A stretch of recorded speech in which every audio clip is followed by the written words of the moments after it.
Hello viewers, இன்னைக்கு நம்ம வீட்டு டேஸ்டி கிச்சனில் நம்ம தாளிக்கிற வடகம் எப்படி செய்கிறதுன்னு பார்க்க போகிறோம். இந்த வடகத்தை நம்ம சாம்பார் தாளிக்கிறதுக்கும் யூஸ் பண்ணிக்கலாம், புளிக்குழம்புக்கும் யூஸ் பண்ணிக்கலாம், கூட்டுக்கும் யூஸ் பண்ணிக்கலாம். கூட்டுனா முருங்கைக்காய் கூட்டு செய்யும் போது, வாழைத்தண்டு கூட்டு, சொரக்காய் கூட்டு செய்யும் போது இது போட்டு தாளிச்சிக்கலாம். இந்த வடகம் போட்டு தாளிக்கிறனால நமக்கு நல்ல வாசமாகவும் இருக்கும், நல்ல சுவையாகவும் நமக்கு கிடைக்கும். வாங்க இந்த வடகத்தை நம்ம எப்படி தயாரிக்கணும்னு பார்க்கலாம். இந்த வீடியோ ஸ்கிப் பண்ணாமல் பாருங்கள், அப்போ தான் உங்களுக்கு புரியும். இதுக்கு 2 கிலோ சின்ன வெங்காயம் வாங்கி இந்த மாதிரி உரித்து வச்சுக்கோங்க. இந்தப்படி நம்ம பண்ணுற இந்த வடகம் ஒரு வருஷத்துக்கு நமக்கு வரும். ஸோ வருஷத்தில் ஒரு நாள் நம்ம கஷ்டப்பட்டாலும் ஒரு வருஷத்துக்கு தேவையான வடகம் நமக்கு கிடைக்க போகுது. ஸோ 2 கிலோ சின்ன வெங்காயம் வாங்கி உரித்து வச்சுக்கோங்க. 1/4 கிலோ பூண்டு வாங்கி உரித்து வச்சுக்கோங்க.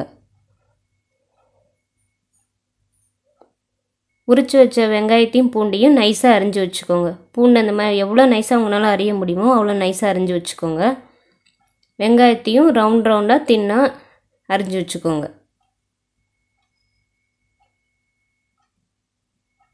தேவையான பொருள் எல்லாத்தையும் ஒரு தட்டில் அரேஞ்ச் பண்ணி வச்சுருக்கேன். 1 டேபிள் ஸ்பூன் மஞ்சள் தூள், 50 கிராம் வெந்தயம், 200 கிராம் கடுகு, 400 கிராம் வெள்ளை உளுந்து, 200 கிராம் சீரகம், 2 டேபிள் ஸ்பூன் கல் உப்பு எடுத்துக்கோங்க. அதோட கூட நம்ம அரிஞ்சு வச்சுருக்கிற சின்ன வெங்காயத்தையும் பூண்டையும் எடுத்துக்கோங்க. இந்த மாதிரி ஒரு சம்படத்தில் எடுத்துக்கோங்க. இப்போ வெங்காயத்தையும் பூண்டையும் நம்ம சேர்த்துடலாம். அதோட கூட 200 கிராம் சீரகம், 200 கிராம் கடுகு,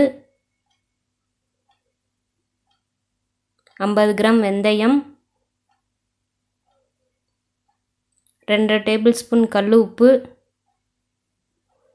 1 டேபிள் ஸ்பூன் மஞ்சள் தூள் சேர்த்து இதை நல்லா கலந்து விடுங்க. இதை நல்லா கிளறி விடுங்க. நல்லா எல்லா பக்கமும் படாமல் நல்லா கிளறி விட்டுக்கோங்க. நீங்கள் கரண்டி வச்சும் கிளறிக்கலாம், கை விட்டும் கிளறிக்கலாம். இது ஒன்றும் கெட்டு போகாது. அதுக்கப்புறம் 1 கப்பு கருவேப்பிலை இந்த மாதிரி நைஸாக அரிஞ்சு அதையும் கலந்துக்கோங்க. அதுக்கப்புறம் நம்ம எடுத்துருக்க 400 கிராம் வெள்ளை உளுந்தை 1/2 hour ஊற வச்சு தண்ணியை வடித்து எடுத்துக்கோங்க. அதை மிக்ஸி ஜாரில் போட்டு அடித்து எடுத்துக்கோங்க. இந்த மாதிரி பார்த்துக்கு அரைச்சிட்டு அதையும் இப்போ நம்ம கலந்துடலாம். இப்போ உளுந்தையும் கலந்து நல்லா கிளறி விடுங்க. நல்லா ஈவனாக எல்லா பக்கமும் படுற மாதிரி கிளறி விட்டுக்கோங்க. கிளறிட்டு இதை 3 குவியலாக ஒரு தாம்பாளத்தட்டில் வச்சுக்கோங்க. இதை 2 நாளைக்கு நீங்கள் வெயிலில் காய வச்சுருங்க.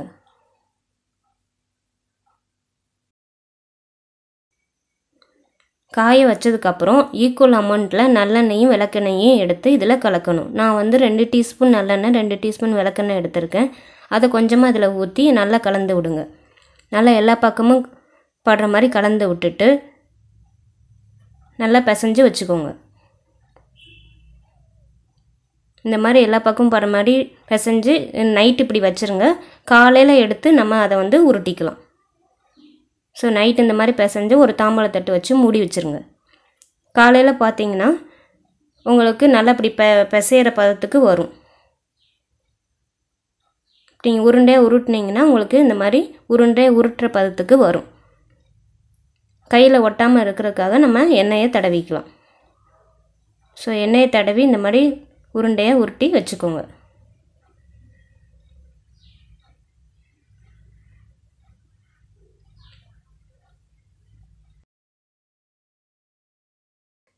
ரெண்டு நாள் காய வைங்க வெயிலில். இந்த வடகத்தில் நம்ம எல்லாமே சேர்த்துருக்கோம். வெங்காயம், பூண்டு, கடுகு, சீரகம், வெந்தயம் இப்படி எல்லாமே சேர்த்துக்கனால உடம்புக்கு ரொம்ப நல்லது.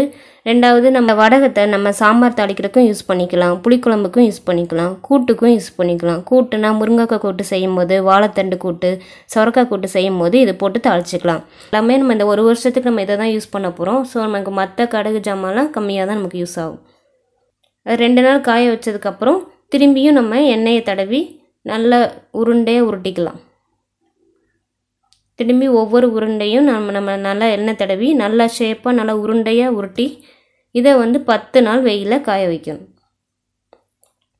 10வது நாள் நீங்கள் எடுத்து இந்த உருண்டையை வந்து உடச்சி பார்த்தீங்கன்னா உள்ளேயும் நல்லா காஞ்சிருக்கணும். சப்போஸ் உள்ளே லைட்டாக காயலை அப்படின்னா இன்னும் 2 நாள் கூட எக்ஸ்ட்ரா நம்ம காய வச்சுக்கலாம். 10 நாள் காஞ்சதுக்கப்புறம் உங்களுக்கு வடகத்தோட கலரே இப்படி மாறி வரும். உங்களுக்கு ரொம்ப ட்ரையாக இருக்குன்னு மாதிரி தோணுச்சுன்னா நீங்கள் எண்ணெயை தடவி திரும்பி 1 நாள் காய வச்சு எடுத்து ஸ்டோர் பண்ணி வச்சுக்கோங்க. ஏன்னா எண்ணெயை தடவி நம்ம அப்படியே ஸ்டோர் பண்ணோம்னா 1 வருஷம் அது இருக்க போது கண்டிப்பாக அந்த எண்ணெய் வாடை வந்துடும். ஸோ எண்ணெயை தடவுனீங்கன்னா திரும்பி 1 நாள் வெயிலில் காய வச்சுட்டு அதுக்கப்புறம் நீங்கள் ஒரு சம்பளத்தில் ஸ்டோர் பண்ணி வச்சுக்கோங்க. இப்போ நம்ம வீட்டு டேஸ்டி கிச்சனில் தாளிக்கிற வடகம் தயாராக இருக்குது. இதை உங்கள் வீட்டு கிச்சன்லேயும் ட்ரை பண்ணி பார்த்து உங்கள் கமெண்ட்ஸ் எங்களுக்கு சொல்லுங்கள். இந்த மாதிரி வித்தியாசமான வீடியோ வந்து நாங்கள் எங்கள் நம்ம வீட்டு டேஸ்டி கிச்சன் சேனலில் போட்டிருக்கோம். அதையும் பார்த்து எங்களுக்கு கமெண்ட்ஸ் சொல்லுங்கள். தேங்க்யூ ஃபார் வாட்சிங் திஸ் வீடியோ.